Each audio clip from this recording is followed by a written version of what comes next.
ਰਿਸ਼ਵਤ ਲੈਣ ਵਾਲੇ ਤੇ ਰਿਸ਼ਵਤ ਦੇਣ ਵਾਲੇ ਦੋਵੇਂ ਜਹੰਮੀ ਹੁੰਦੇ ਨੇ ਤੇ ਪੁਲਿਸ ਨੂੰ ਰਿਸ਼ਵਤ ਦੇ ਕੇ ਆਪਣਾ ਕੰਮ ਕਰਾਉਣਾ ਗੱਲ ਤੇ ਬੜੀ ਆਮ ਸੀ। ਹਰ ਬੰਦਾ ਇਹ ਵੇਖਦਾ ਕਿ ਅਸੀਂ ਪੁਲਿਸ ਨੂੰ ਰਿਸ਼ਵਤ ਦੇਣੀ ਤੇ ਪੁਲਿਸ ਨੇ ਸਾਡਾ ਕੰਮ ਕਰ ਦੇਣਾ। ਲੇਕਿਨ ਅੱਜ ਕੇਸ ਪੁੱਠਾ ਪੈ ਗਿਆ ਜੀ।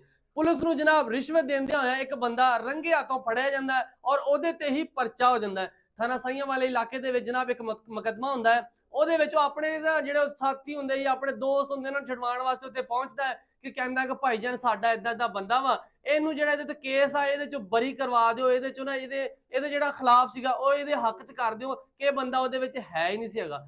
ਤੇ ਜਨਾਬ ਜੇਬ ਚੋਂ ਕੱਢਿਆ ਇੱਕ ਪੈਕਟ, ਉਹਦੇ ਵਿੱਚ 10,000 ਤੇ 10,000 ਫੜਾਇਆ ਪੁਲਿਸਾਂ ਨੂੰ ਤੇ ਕਿਹਾ ਜਨਾਬ ਇਹ ਕੋਈ ਮਾਫੀ ਤਲਾਫੀ ਕਰਵਾ ਦਿਓ ਉਹਦੀ। ਤੇ ਪੁਲਿਸ ਵਾਲੇ ਅੱਗੋਂ ਫਿਰ ਸਿਆਣੇ ਸੀ, ਕਿਉਂਕਿ ਸੀਪੀਓ ਫੈਸਲਾਬਾਦ ਸਾਹਿਬ ਜਿਹਦਾ ਬਿਲਾਲ ਉਮਰ ਨੇ ਕਿਹਾ ਨਾ ਤਾਂ ਕੋਈ ਰਿਸ਼ਵਤ ਲਵੇਗਾ ਨਾ ਹੀ ਕੋਈ ਕਿਸੇ ਨਾਲ ਕੋਈ ਜ਼ਿਆਦਤੀ ਕਰੇਗਾ। ਤੇ ਬਿਲਕੁਲ ਇਦਾਂ ਹੀ ਹੋਇਆ। ਉਹਨਾਂ ਨੇ ਜਿਹੜਾ ਸਰਫਰਾਜ਼ ਨਾਮੀ ਬੰਦਾ ਸੀ ਨਾ ਉਹਨੂੰ ਫੌਰੀ ਫੜਿਆ, ਫੜ ਕੇ ਉਹਦੇ ਤੇ ਪਰਚਾ ਦਿੱਤਾ ਤੇ ਉਹਨੂੰ ਥਾਣੇ ਬੰਦ ਕਰ ਦਿੱਤਾ, ਕਿਉਂਕਿ ਰਿਸ਼ਵਤ ਹੁਣ ਕੋਈ ਪੁਲਿਸ ਵਾਲਾ ਨਹੀਂ ਲੈ ਸਕਦਾ ਔਰ ਨਾ ਹੀ ਤੁਸੀਂ ਕਿਸੇ ਨੂੰ ਪੁਲਿਸ ਵਾਲੇ ਨੂੰ ਰਿਸ਼ਵਤ ਦੇਣੀ ਆ। ਜੇ ਤੁਸੀਂ ਦਿਓਗੇ ਫਿਰ ਤੁਹਾਡੇ ਤੇ ਵੀ ਪਰਚਾ ਹੋ ਜਾਣਾ ਜੀ।